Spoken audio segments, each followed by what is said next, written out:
Hi friends, ఎలా ఉన్నారు?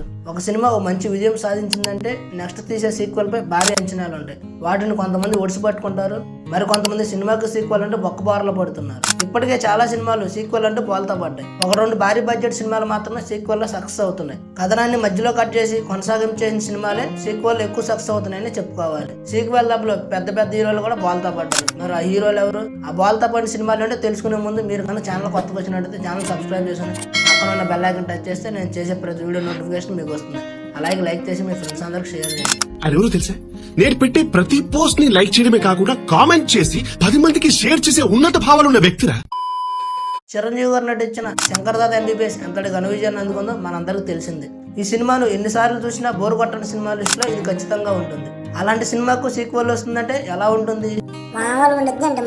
అది కూడా మళ్ళీ చిరంజీవి గారు లాస్ట్ మూవీ. ఈ మూవీ కంప్లీట్ చేసి రాజకీయాల్లో ఎంట్రీ ఇవ్వాలనుకున్న టైంలో వచ్చిన మూవీ అది. దానికి సీక్వెల్ వచ్చిన శంకర్దాద జిందాబాద్ గాంధీ సిద్ధాంతం అనే టాపిక్ మీద జనాల్లోకి వెళ్ళలేక ఘోర పరాజయాన్ని చవిచూసింది. కనీసం శంకర్దాద ఎంబీబీఎస్ లో ఉన్న కామెడీని అన్న ఈ మూవీలో మెయింటైన్ చేయగలిగితే ఓ మంచి విజయం అన్న వచ్చేదేమో. సరే తరలే, ఎన్నెన్నో అనుకుంటాం, అన్ని జరుగుతాయి ఏమిటి? నాగార్జున సైతం ఎలాంటి పరిస్థితులు తప్పలేదు. నాగార్జున హీరోగా, సోనాలి బింద్రే హీరోయిన్ గా చేసిన మన్మధుడు సినిమా మంచి సక్సెస్ సాధించింది. ఈ సినిమాకి త్రివిక్రమ్ కథ, మాటలు అందించారు. అప్పట్లో ఈ సినిమా సూపర్ హిట్ అయింది. ఈ సినిమా ఎంతటి విజయాన్ని సాధించిందంటే ఏకంగా నాగార్జునకు మన్మధుడు అనే నిక్ నేమ్ కూడా పెట్టేలా చేసింది. ఈ మూవీ తర్వాత మళ్ళీ చాలా సంవత్సరాల తర్వాత నటుడు రాహుల్ డైరెక్షన్ లో నాగార్జున హీరోగా మన్మధుడు సినిమా వచ్చింది. ఈ సినిమా ఎవరు ఊహించిన విధంగా భారీ డిజాస్టర్ అయింది. కనీసం రిలీజ్ అయినట్టు కూడా చాలా మందికి తెలియదు.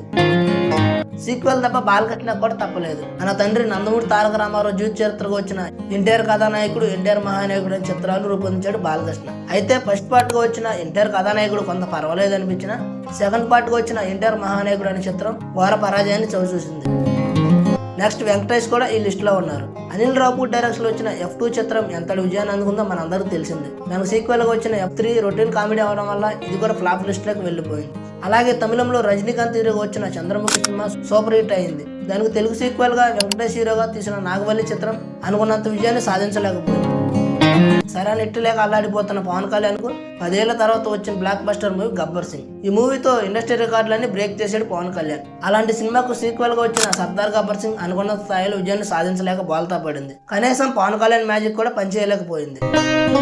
భారీ అంచనాలతో బోల్తా కొట్టిన సినిమాలు ఇంకా చాలానే ఉన్నాయి. అల్లు అర్జున్ ని సరైన హీరోగా నిలబెట్టిన సినిమా ఆర్య. ఒక డిఫరెంట్ అయిన లవ్ స్టోరీతో వచ్చిన ఈ మూవీ బ్లాక్ బస్టర్ అయింది. దానికి సీక్వెల్ గా వచ్చిన ఆర్య 2 అభిమానులకు నిరాశ కలిగించింది. అల్లు అర్జున్ ఈ సినిమా కోసం చాలా కష్టపడినప్పటికీ ఆయన కష్టానికి తగ్గ ప్రతిఫలం దక్కలేదు. సినిమాలో అల్లు అర్జున్ డాన్స్ అయితే ఒక లెవెల్లో ఉంటుంది. నాకు తెలిసినంత వరకు ఇప్పటి వరకు అల్లు అర్జున్ నటించిన మూవీలో డాన్స్ విషయంలో ఈ మూవీ టాప్ లెవెల్లో ఉంటుంది. నెక్స్ట్ రవితేజ హీరోగా, ఇలియానా హీరోయిన్ గా వచ్చిన కిక్ సినిమా సూపర్ హిట్ అయింది. ఈ మూవీలో బ్రహ్మానందం, రవితేజ మీద వచ్చే కామెడీ సీన్లు అయితే ప్రతి ఒక్కరికి పొట్ట చక్కలు అవ్వాల్సింది. సురేందర్ రెడ్డి తన మేకింగ్ ఆఫ్ స్టైల్ ని ప్రజెంట్ చేయడం వల్ల సినిమాకు ప్లస్ అయిందని చెప్పాలి. అదే ఊపుతో ఈ సినిమాకు సీక్వెల్ గా వచ్చిన కిక్ 2 మాత్రం ప్రేక్షకులను మెప్పించలేకపోయింది. కిక్ సీక్వెల్ గా వచ్చిన కిక్ 2 సినిమాతో నిర్మాత నందమూరి కళ్యాణరామ్ భారీ నష్టాలు పాలయ్యాడు. ఇక డిఫరెంట్ సినిమాలతో అడావిడ్ చేసే డైరెక్టర్ రవిబాబు అవును సినిమాతో అందరి దృష్టిని ఆకర్షించాడు. కేవలం ఒక ఇల్లు, కొన్ని పాత్రలతోనే హారర్ థ్రిల్లర్ ని అద్భుతంగా తీర్చిదిద్దాడు. ఈ సినిమా మంచి సక్సెస్ సాధించింది, కానీ ఈ సినిమాకు సీక్వెల్ గా వచ్చిన అవును 2 మాత్రం ఏమాత్రం ప్రభావం చూపలేకపోయింది. ధనుష్ హీరోగా వచ్చిన Raghuvaran BTech movie super hit అయింది. ఈ మూవీలో మదర్ సెంటిమెంట్ ప్రతి ఒక్కరికి కనెక్ట్ అవుతుంది. అండ్ జాబ్స్ లేక యూత్ ఎంత సఫర్ అవుతున్నారన్న కాన్సెప్ట్ ని కూల్ గా ప్రజెంట్ చేసి టాలీవుడ్ యూత్ కు బాగా కనెక్ట్ అయ్యేలా చేశారు. ఇంకా ఈ సినిమాని ఇలా ఉంచకుండా ధనుష్ భార్య సౌందర్య డైరెక్షన్ లో ఈ సినిమా సీక్వెల్ తీశారు. VIP 2 తో వచ్చిన ఈ చిత్రం దారుణంగా దెబ్బతింది. ఈ మూవీ కూడా సీక్వెల్ ఫ్లాప్ లోకి వెళ్ళక తప్పలేదు. ఇలా సీక్వెల్ గా తీసిన 90% మూవీలు బాక్స్ ఆఫీస్ దగ్గర బొక్కబారులో పడ్డాయి. కేవలం ఒక 10% మాత్రమే సక్సెస్ అయ్యాయి. ఇంకెన్ని సినిమాలు ఈ సీక్వెల్ లిస్ట్ లోకి వెళ్తే చూడాలి. ఇది ఫ్రెండ్స్ ఈ రోజు టాపిక్. ఇలాంటి ఫిల్మ్ ఇన్ఫర్మేషన్ కోసం మీరు మన ఛానల్ సబ్స్క్రైబ్ చేయడం మాత్రం మర్చిపోకండి.